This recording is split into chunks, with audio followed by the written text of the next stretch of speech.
बॉलिवूडचा महानायक बिग बी अमिताभ बच्चन यांनी सपत्नीक रायगडच्या म्हसाळा तालुक्यातल्या खामगावात ते दाखल झाले आणि गावकऱ्यांचा आनंद गगनात मावेनासा झाला। एका स्वयंसेवी संस्थेला भेट देण्यासाठी अमिताभ आणि जया बच्चन हे खामगावात आले होते।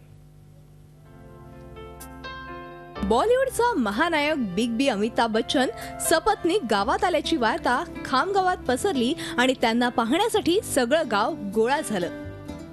आज हॉलिवूडचे अभिनेता अमिताभ बच्चन यांना भेटून खूप खूप खूप आनंद झाला।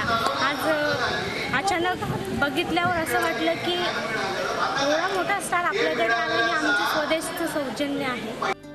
खामगाव हे रायगडच्या म्हसाळा तालुक्यातील अतिदुर्गम गाव असून अमिताभ आणि जया बच्चन हे एका स्वयंसेवी संस्थेच्या उपक्रमांना भेट देण्यासाठी इथे आले होते। त्यांनी मोठ्या आस्थेनं प्रकल्पाची पाहणी केली। चक्क महानायकाला पाहण्याची संधी मिळाल्यानं गावकऱ्यांना आकाश ठेंगणं झालं। अमिताभ साहेबांना बघितलं आम्ही एक मोठ्या ॲक्टर सोबत गप्पा गोष्टी करताना खूप छान वाटलं आणि स्वतः आज ते आमच्या वडिलांच्या वयाचे आहेत, पण आम्ही विचार केला नव्हता की आम्हाला स्वतः असे म्हणजे डायरेक्ट समोर भेटतील। अमिताभ आणि जया बच्चन ह्या दाम्पत्यानं केवळ प्रकल्पाची पाहणीच नाही केली तर भारतीय बैठक घालून तिथल्या घरगुती जेवणाचा आस्वादही घेतला। भारत गोरेगावकरचा bureau report, Zee media, Raigad. Zee 24 तास रहा एक पाऊल पुढे।